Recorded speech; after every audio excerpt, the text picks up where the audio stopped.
ആദരണീയനായ തമിഴ്നാട് മുഖ്യമന്ത്രി ശ്രീ MK സ്റ്റാലിൻ, വേദിയിലും സദസ്സിലുമിരിക്കുന്ന വിശിഷ്ട വ്യക്തികളെ, സഹോദരി സഹോദരന്മാരെ, ഏറെ സന്തോഷത്തോടെയാണ് വൈക്കത്തെ നവീകരിച്ച പെരിയാർ സ്മാരകത്തിൻ്റെ ഉദ്ഘാടന ചടങ്ങിൽ നമ്മളെല്ലാവരും പങ്കെടുക്കുന്നത്. തമിഴ്നാട് മുഖ്യമന്ത്രി പ്രിയപ്പെട്ട തിരു സ്റ്റാലിൻ അവരുടെ പങ്കാളിത്തം സന്തോഷം ഇരട്ടിപ്പിക്കുകയാണ്. അതേപോലെ തന്നെ അദ്ദേഹത്തിൻ്റെ പങ്കാളിത്തം ഈ പരിപാടിയുടെ മഹത്വം വർദ്ധിപ്പിക്കുകയും ചെയ്യുന്നു.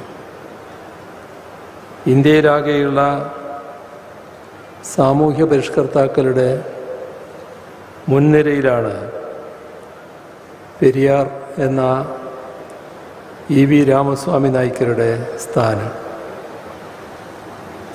ശ്രീനാരായണനെ കേരളീയരാകെ ആദരവോടെ ഗുരു എന്ന് വിളിക്കുന്നതുപോലെ തന്നെ EVRയെ തമിഴ്നാട്ടുകാരാകെ ആദരവോടെ പെരിയാർ എന്ന് വിളിക്കുന്നു. വലിയ മനുഷ്യൻ എന്നർത്ഥം വരുന്ന പെരിയ ആളാണ് പ്രയോഗത്തിൽ ലോപിച്ച് പെരിയാറായി മാറിയത്. പെരിയാർ സ്വാതന്ത്ര്യസമര പോരാളിയായിരുന്നു. ഗാന്ധിയൻ ചിന്താഗതി ഉയർത്തിപ്പിടിച്ചുകൊണ്ട് ദേശീയ പ്രസ്ഥാനത്തിൻ്റെ ഭാഗമായി നിൽക്കുമ്പോൾ തന്നെ പെരിയാർ കോൺഗ്രസ് പാർട്ടിയിൽ നിന്ന് അകന്നു. പുരോഗമന ചിന്താഗതി ഉണ്ടായിരുന്ന പലരും കോൺഗ്രസ് വിട്ട് കോൺഗ്രസ് സോഷ്യലിസ്റ്റ് പാർട്ടി രൂപീകരിച്ചതും ചിലർ പിന്നീട് കമ്മ്യൂണിസ്റ്റ് പാർട്ടി രൂപീകരിച്ചതുമെല്ലാം നമ്മുടെയെല്ലാം അറിവിലുള്ള കാര്യങ്ങളാണ്. പെരിയാറിൻ്റെ അനുഭവത്തിലും കാര്യങ്ങൾ വ്യത്യസ്തമായിരുന്നില്ല. കോൺഗ്രസ് നേതാക്കൾ പലരും പുരോഗമന ചിന്താഗതിയല്ല, മറിച്ച് അധോഗമന ചിന്തയാണ് വെച്ച് പുലർത്തുന്നത് എന്നായിരുന്നു പെരിയാറിൻ്റെ പക്ഷം. ചെയ്യപ്പെട്ടിരുന്നു. തൻ്റെ സാമൂഹ്യ പരിഷ്കരണ ശ്രമങ്ങൾക്ക് വലിയ തോതിൽ സഖ്യകക്ഷികളായി കമ്മ്യൂണിസ്റ്റുകാരെയാണ് അദ്ദേഹം കണ്ടത്. തമിഴ്നാട്ടിലെ ആദ്യകാല കമ്മ്യൂണിസ്റ്റ് നേതാക്കളുമായി ഉറ്റ ചങ്ങാത്തമായിരുന്നു അദ്ദേഹത്തിന് ഉണ്ടായിരുന്നത്. പ്രത്യേകിച്ച് സഖാക്കൾ M. സിംഗാരവേലുവും P. ജീവാനന്ദവുമായി 1920 തൊട്ട് ഇങ്ങോട്ട് അദ്ദേഹം ഇടതുപക്ഷ ആശയങ്ങളുമായി ചേർന്ന് നിന്നിരുന്നു എന്ന വസ്തുത വിസ്മരിക്കാൻ കഴിയില്ല. 1952 തമിഴ്നാട്ടിൽ കമ്മ്യൂണിസ്റ്റ് പാർട്ടിക്കുണ്ടായ മികച്ച വിജയത്തിൻ്റെ പിന്നിലുൾപ്പെടെ പെരിയാറിൻ്റെ സ്വാധീനം പ്രകടമായിരുന്നു. അന്ന് തമിഴ്നാട്ടിൽ പ്രതിപക്ഷ നേതാവായത് അവിടുത്തെ പ്രധാനപ്പെട്ട കമ്മ്യൂണിസ്റ്റ് നേതാവായിരുന്ന സഖാവ് P. രാമമൂർത്തിയായിരുന്നു. പിന്നീട് CPIM രൂപീകൃതമായപ്പോൾ P. രാമമൂർത്തി പാർട്ടിയുടെ ആദ്യ പോളിറ്റ് ബ്യൂറോയിലെ 9 പേരിൽ ഒരാളായിരുന്നു. അദ്ദേഹത്തിൻ്റെ മിശ്രവിവാഹത്തിന് അധ്യക്ഷത വഹിച്ചത് പെരിയാറായിരുന്നു. അത്ര അടുപ്പമായിരുന്നു പെരിയാറും തമിഴ്നാട്ടിലെ കമ്മ്യൂണിസ്റ്റ് പാർട്ടി നേതാക്കളും തമ്മിലുണ്ടായിരുന്നത്. സാമൂഹിക പരിഷ്കർത്താവായിരുന്നു പെരിയാറെന്ന് നമുക്കെല്ലാവർക്കും അറിയാം. താൻ ഉയർത്തിപ്പിടിച്ച സാമൂഹ്യ നീതിയുടെയും സ്വാഭിമാനത്തിൻ്റെയും ആശയങ്ങൾ പ്രചരിപ്പിക്കുന്നതിനായി പെരിയാർ കുടിയരസു എന്നൊരു പത്രം ആരംഭിച്ചിരുന്നു. സഖാവ് ശിങ്കാരവേലു അതിൽ സ്ഥിരമായി എഴുതുമായിരുന്നു. നമ്മുടെ നാട്ടുകാരുടെ ഇടയിൽ കമ്മ്യൂണിസ്റ്റ് മാനിഫെസ്റ്റോയെ അവതരിപ്പിച്ചുകൊണ്ട് 1931 ഒക്ടോബർ 4 കുടിയരസു ഒരു മുഖപത്രം പ്രസിദ്ധീകരിച്ചിരുന്നു. ആ മുഖപത്രത്തിൽ രേഖപ്പെടുത്തിയത് ഉദ്ധരിക്കട്ടെ: സോഷ്യലിസം ആദ്യമായി പ്രാബല്യത്തിൽ വന്നത് റഷ്യയിലാണ്. കാരണം ലോകത്താകെയുള്ള സർക്കാരുകളിൽ ഏറ്റവും സ്വച്ഛാധിപത്യപരമായിരുന്നു അപ്പോഴത്തെ സാർ ഭരണം. ആ യുക്തിക്കനുസരിച്ച് റഷ്യയിലല്ല, മറിച്ച് ഇന്ത്യയിലായിരുന്നു സോഷ്യലിസം പ്രാബല്യത്തിൽ വരേണ്ടിയിരുന്നത്. എന്നാൽ അത് തടയാൻ ഇന്ത്യയിൽ നിരവധി ഗൂഢാലോചനകളുണ്ടായിട്ടുണ്ട്. ഇവിടെ പെരിയാറിൻ്റെ വാക്കുകൾ ഇനി പറയുന്നത് കൂടുതൽ ശ്രദ്ധിക്കേണ്ടതാണെന്നാണ് തോന്നുന്നത്. ദൈവത്തിൻ്റെയും മതത്തിൻ്റെയും പേരിൽ ഇന്ത്യയിലെ ജനങ്ങൾക്ക് അറിവും വിദ്യാഭ്യാസവും ലോകപരമായ ജ്ഞാനവും സ്വാഭിമാനവും ഒക്കെ ആർജിക്കുന്നതിനുള്ള വഴികൾ തടയാനും അങ്ങനെ അവരെ പ്രാകൃതമായ അവസ്ഥയിൽ നിലനിർത്താനും ഗൂഢാലോചനക്കാർ പ്രത്യേക ശ്രദ്ധ ചെലുത്തിയിരുന്നു. ഇത് 1931 ഒക്ടോബർ 4 മഹാനായ പെരിയാർ എഴുതിയ വാചകങ്ങളാണ്. ഈ മുഖപ്രസംഗം പ്രസിദ്ധീകരിച്ചതിന് ശേഷമുള്ള ഘട്ടത്തിൽ സഖാവ് പി ജീവാനന്ദൻ തയ്യാറാക്കിയ കമ്മ്യൂണിസ്റ്റ് മാനിഫെസ്റ്റോയുടെ തമിഴ് പരിഭാഷ പല ലക്കങ്ങളിലായി പ്രസിദ്ധീകരിച്ചതും കുടിയരസു തന്നെയായിരുന്നു. തൊട്ടടുത്ത വർഷം, അതായത് 1932 പെരിയാർ സോവിയറ്റ് യൂണിയൻ സന്ദർശിച്ചു. അവിടെ 3 മാസം ചെലവഴിച്ചു. സോവിയറ്റ് യൂണിയനെക്കുറിച്ച് വലിയ മതിപ്പായിരുന്നു അദ്ദേഹത്തിനുണ്ടായിരുന്നത്. അദ്ദേഹത്തിൻ്റെ സന്ദർശനത്തിന് 4 ദശാബ്ദങ്ങൾക്ക് ശേഷം 1972 സോവിയറ്റ് യൂണിയനിലെ സോഷ്യലിസത്തിൻ്റെ നേട്ടങ്ങളെ ഉദ്ധരിച്ചുകൊണ്ട് ദ്രാവിഡ ഘടകത്തിൻ്റെ പ്രസിദ്ധീകരണമായ ഉണ്മയിൽ പെരിയാർ എഴുതിയ ഭാഗം കൂടി ഉദ്ധരിക്കട്ടെ. സോഷ്യലിസ്റ്റ് രാജ്യത്തിൽ ഒരു മനുഷ്യനെയും ചെയ്തതിൽ ഒരത്ഭുതവുമില്ല. അതാണ് 1924 വൈക്കത്ത് നാം കണ്ടത്. വർണ്ണാശ്രമധർമ്മത്തിൻ്റെ കാഴ്ചപ്പാടുകളിൽ സമൂഹത്തിൽ വ്യത്യസ്തമായ ശ്രേണികളുണ്ടായിരുന്നു. ജാതിയുടെയും ലിംഗത്തിൻ്റെയും ഒക്കെ അടിസ്ഥാനത്തിലുള്ള വേർതിരിവുകളും അസമത്വങ്ങളും അതിൽ അന്തർലീനമായിരുന്നു.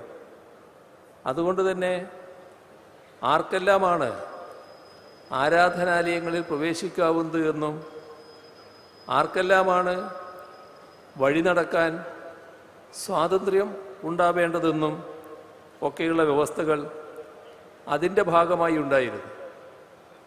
അത്തരം വ്യവസ്ഥകൾക്ക് എതിരായുള്ള സമരമായാണ് വൈക്കം സത്യാഗ്രഹത്തെ കാണാൻ കഴിയുന്നത്. പ്രത്യയശാസ്ത്രങ്ങളും നിയമവും ധർമ്മവും എല്ലാം കാലത്തിനനുസൃതമായി നവീകരിക്കപ്പെടണം എന്ന കാഴ്ചപ്പാടായിരുന്നു പെരിയാറിനുണ്ടായിരുന്നത്. ഇന്നത്തെ ധർമ്മം നാളത്തെ അധർമ്മമായിരിക്കും എന്ന് പെരിയാർ കുടിയരസുവിൽ എഴുതിയിട്ടുണ്ട്. അതുകൊണ്ട് തന്നെ പെരിയാർ മുന്നോട്ട് വെച്ച കാഴ്ചപ്പാട് സമധർമ്മം എന്നതായിരുന്നു. ധർമ്മത്തിൻ്റെ കാലാനുസൃതമായ നവീകരണത്തിനുള്ള ഉപാധിയായാണ് പെരിയാർ സമധർമ്മം എന്ന കാഴ്ചപ്പാടിനെ വിവക്ഷിച്ചത്. അതിൻ പ്രകാരം സ്വാഭിമാനവും സ്വാതന്ത്ര്യവും സമത്വവും ഒക്കെ ജാതി നിരപേക്ഷമായി ഓരോ വ്യക്തിക്കും അവകാശപ്പെട്ടതായിരുന്നു. സാമൂഹ്യ നീതിയായിരുന്നു അതിൻ്റെ കേന്ദ്രബിന്ദു. സാമൂഹ്യ ശ്രേണികൾ ഇല്ലാതാകുന്നതും തുല്യതയും നീതിയും സംജാതമാകുന്നതുമായ അവസ്ഥയാണ് സമധർമ്മം എന്നതുകൊണ്ട് താൻ ഉദ്ദേശിക്കുന്നത് എന്ന് പെരിയാർ പ്രസംഗിച്ചിട്ടുണ്ട്. അത്തരമൊരു കാഴ്ചപ്പാട് മുൻനിർത്തിക്കൊണ്ട് തന്നെയാണ് പെരിയാർ വൈക്കത്ത സമരത്തിൻ്റെ ഭാഗമായത് എന്നതിൽ ഒരു സംശയവുമില്ല. വൈക്കം മഹാദേവ ക്ഷേത്രത്തിന് ചുറ്റുമുള്ള വഴികളിലൂടെ അവർണർക്ക് നടക്കുന്നതിനുള്ള അവകാശത്തിനായി നടന്ന സത്യാഗ്രഹത്തിൽ സുപ്രധാന പങ്കുവഹിച്ച വ്യക്തിയായിരുന്നു പെരിയാർ. സത്യാഗ്രഹത്തിൽ പങ്കെടുത്ത ഞങ്ങളെല്ലാം ജയിലിലാണ്. അതിനാൽ താങ്കൾ ഉടനെ വൈക്കത്ത് വന്ന് സത്യാഗ്രഹം നയിക്കണം എന്ന് ബാരിസ്റ്റർ ജോർജ് ജോസഫും കേശവമേനോനും പെരിയാർക്ക് എഴുതിയ കത്തിൽ രേഖപ്പെടുത്തിയിരുന്നു. അങ്ങനെയാണ് 1924 ഏപ്രിൽ 13 പെരിയാർ വൈക്കം സത്യാഗ്രഹത്തിൻ്റെ നേതൃത്വം ഏറ്റെടുക്കുന്നത്. അതോടെ ജനസാഗരം തന്നെ വൈക്കത്തേക്ക് ഒഴുകിയെത്തി. തിരുവിതാംകൂർ ഭരണ സംവിധാനത്തിൻ്റെ നിർദ്ദേശപ്രകാരം അദ്ദേഹത്തെ അറസ്റ്റ് ചെയ്ത് അരുക്കുറ്റിയിലെ ജയിലിലാക്കി. അതറിഞ്ഞ ഉടൻ അദ്ദേഹത്തിൻ്റെ ഭാര്യ നാഗമ്മ സ്ത്രീകളെ പങ്കെടുപ്പിച്ച് സത്യാഗ്രഹത്തിൻ്റെ പ്രാധാന്യത്തെപ്പറ്റി പ്രചരണം നടത്തുന്നവരെ സ്വീകരിച്ചു. നാഗമ്മയും വൈക്കത്ത് വന്ന് സത്യാഗ്രഹത്തിന് ഈ തരത്തിൽ നേതൃത്വം കൊടുക്കുകയായിരുന്നു. ഇവിടെ ഒരു കാര്യം പ്രത്യേകം ശ്രദ്ധിക്കേണ്ടതാണ്. പെരിയാറിൻ്റെ സാമൂഹ്യ ഇടപെടലുകളെക്കുറിച്ച് സംസാരിക്കുമ്പോൾ പെരിയാറെക്കുറിച്ച് മാത്രം പരാമർശിച്ചാൽ പോരാ, പെരിയാറുടെ ഭാര്യ നാഗമ്മയെക്കുറിച്ച് കൂടി പറയേണ്ടതുണ്ട്. മഹാരാഷ്ട്രയിൽ ജ്യോതിബ ഫൂലെയും സാവിത്രിബായി ഫൂലെയും ഭാര്യ ഭർത്താക്കന്മാർ എന്ന നിലക്ക് സമൂഹത്തിൽ സംയുക്തമായി ഇടപെട്ടതുപോലെ തന്നെയാണ് തമിഴ്നാട്ടിൽ പെരിയാറും നാഗമ്മയും ഇടപെട്ടത്. സ്ത്രീകളുടെ വിവാഹപ്രായം ഉയർത്തുന്നതിനായും അവർ സ്വന്തം നിലക്ക് ഭർത്താക്കന്മാരെ തിരഞ്ഞെടുക്കുന്നതിനായും അവർക്ക് വിവാഹമോചനം നേടാനായുമൊക്കെ പെരിയാർ നടത്തിയിട്ടുള്ള ഇടപെടലുകൾ ചരിത്രപരമായിരുന്നു. പെരിയാറിൻ്റെ അത്തരം ഇടപെടലുകളിലെല്ലാം തുല്യ പങ്കാളിയായിരുന്നു അദ്ദേഹത്തിൻ്റെ ഭാര്യ നാഗമ്മ. ആ പങ്കാളിത്തം ഇവിടെയും വൈക്കത്തും നമുക്ക് കാണാൻ കഴിഞ്ഞു. അരുക്കുറ്റിയിൽ നിന്ന് ജയിൽ മോചിതനായ പെരിയാർ വീണ്ടും സത്യാഗ്രഹത്തിൽ സജീവമായി. അതോടെ ഭരണകൂടം അദ്ദേഹത്തിന് ദശഭ്രഷ്ട് കൽപ്പിച്ചു. ഈ ഉത്തരവ് പെരിയാർ ലംഘിച്ചു. അതോടെ തിരുവിതാംകൂർ ഭരണകൂടം അദ്ദേഹത്തെ വീണ്ടും ജയിലിലടച്ചു. നേരത്തെ ഇവിടെ പ്രദർശിപ്പിച്ചതിൽ കണ്ടതുപോലെ രാജാവിൻ്റെ മരണത്തോടനുബന്ധിച്ചാണ് പിന്നീട് പെരിയാറിനെയും മറ്റ് സത്യാഗ്രഹികളെയും മോചിപ്പിച്ചത്. ഈ വിധത്തിൽ ത്യാഗോജ്വലമായ നേതൃത്വമാണ് വൈക്കം സത്യാഗ്രഹത്തിന് പെരിയാർ നൽകിയത്. വൈക്കം സത്യാഗ്രഹത്തിൻ്റെ ശതാബ്ദി ആഘോഷവേളയിൽ വൈക്കം സത്യാഗ്രഹത്തിൻ്റെ മറ്റൊട്ടേറെ മാനങ്ങൾ വളരെ വിശദമായി പറഞ്ഞു കഴിഞ്ഞതാണ്. അതുകൊണ്ട് തന്നെ അന്നത്തെ രാഷ്ട്രീയ സാമൂഹിക പശ്ചാത്തലത്തെക്കുറിച്ച് എല്ലാം വിശദമായി സംസാരിച്ചു കഴിഞ്ഞതായതുകൊണ്ട് വീണ്ടും അതിലേക്ക് വിശദമായി കടക്കുന്നില്ല. എന്നാൽ ഒരു കാര്യം പ്രത്യേകമായി സൂചിപ്പിക്കേണ്ടതുണ്ടെന്ന് തോന്നുന്നു. വൈക്കത്ത് അമ്പലത്തിന് ചുറ്റുമുള്ള വഴിയിലൂടെ നടക്കാനുള്ള സ്വാതന്ത്ര്യം നിഷേധിക്കപ്പെട്ടിരുന്നത് സ്വാഭാവികമായും ഈ പ്രദേശത്തുള്ളവർക്കായിരുന്നു, അതായത് മലയാളികൾക്കായിരുന്നു. എന്നാൽ ആ പ്രശ്നത്തെ കേവലം മലയാളികളുടെയോ തിരുവിതാംകൂറിൻ്റെയോ ഒക്കെ പ്രശ്നമായി ചുരുക്കിക്കാണുകയല്ല പെരിയാറും മറ്റ് സമര നേതാക്കളും ചെയ്തത്. അതിനെ രാജ്യത്തിലെ ജനങ്ങളുടെ ആകെ പ്രശ്നമായാണ് അവർ കണ്ടത്. അതുകൊണ്ടാണ് ദേശീയ നേതാക്കൾ തന്നെ അതിൻ്റെ ഭാഗമായതും സിഖുകാർ ഉൾപ്പെടെ സഹായവുമായി എത്തിയതും.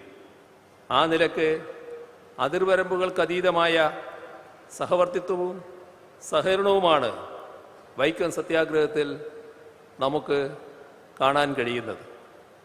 ആ സഹവർത്തിത്വവും സഹകരണവും തുറന്നു കൊണ്ടുപോവുകയാണ് കേരളവും തമിഴ്നാടും ചെയ്യുന്നത്. കേരളത്തിൻ്റെ പ്രശ്നങ്ങളിൽ തമിഴ്നാടും തമിഴ്നാടിൻ്റെ പ്രശ്നങ്ങളിൽ കേരളവും പരസ്പരം കൈത്താങ്ങാവുന്നു. ആ നിലക്ക് സഹകരണാത്മക ഫെഡറലിസത്തിൻ്റെ യഥാർത്ഥ ദൃഷ്ടാന്തങ്ങളായാണ് ഈ രണ്ട് സംസ്ഥാനങ്ങളും മുന്നോട്ട് പോകുന്നത്. അത് കേവലം വാക്കുകളിൽ ഒതുങ്ങുന്ന സഹകരണമല്ല, മറിച്ച് പ്രവൃത്തിയിൽ വെളിവാകുന്ന സഹകരണമാണ്. ഈ വിധത്തിലുള്ള സഹകരണം കൂടുതൽ സംസ്ഥാനങ്ങളിടയിൽ വ്യാപിപ്പിക്കേണ്ടതുണ്ട്. പ്രത്യേകിച്ച് സംസ്ഥാനങ്ങളുടെ അവകാശങ്ങൾക്കുമേൽ സവിശേഷമായി അവയുടെ സാമ്പത്തിക സ്വയംഭരണത്തിനുമേൽ നിരന്തര കൈകടത്തലുകൾ ഉണ്ടാവുന്ന ഈ ഘട്ടത്തിൽ പെരിയാർ വ്യക്തികളുടെ സ്വാഭിമാനത്തിനായി നിലകൊണ്ടെങ്കിൽ സംസ്ഥാനങ്ങൾ അവയുടെ സ്വാഭിമാനത്തിനായി നിലകൊള്ളണമെന്നതാണ് ഈ കാലം ആവശ്യപ്പെടുന്നത്. കാലം ആവശ്യപ്പെടുന്ന തരത്തിലുള്ള സഹകരണം കേരളവും തമിഴ്നാടും മുന്നോട്ട് കൊണ്ടുപോകും എന്ന കാര്യത്തിൽ സംശയമേയില്ല. ഇവിടുത്തെ പെരിയാർ സ്മാരകത്തിൻ്റെ നവീകരണത്തിലും ആ സഹകരണ മനോഭാവം തന്നെയാണ് പ്രകടമാകുന്നത്. അതിനെ കൂടുതൽ ശക്തിപ്പെടുത്താൻ വരും കാലങ്ങളിൽ ഇരു സംസ്ഥാനങ്ങൾക്കും കഴിയട്ടെ എന്ന പ്രതീക്ഷ പങ്കുവച്ചുകൊണ്ട് തമിഴ്നാട് മുഖ്യമന്ത്രി തിരു സ്റ്റാലിൻ അവരുടെ സാന്നിധ്യത്തിന് ഒരിക്കൽ കൂടി നന്ദി അറിയിച്ചുകൊണ്ട് അവസാനിപ്പിക്കുന്നു. നിങ്ങൾക്കെൻ്റെ സ്നേഹാഭിവാദനങ്ങൾ.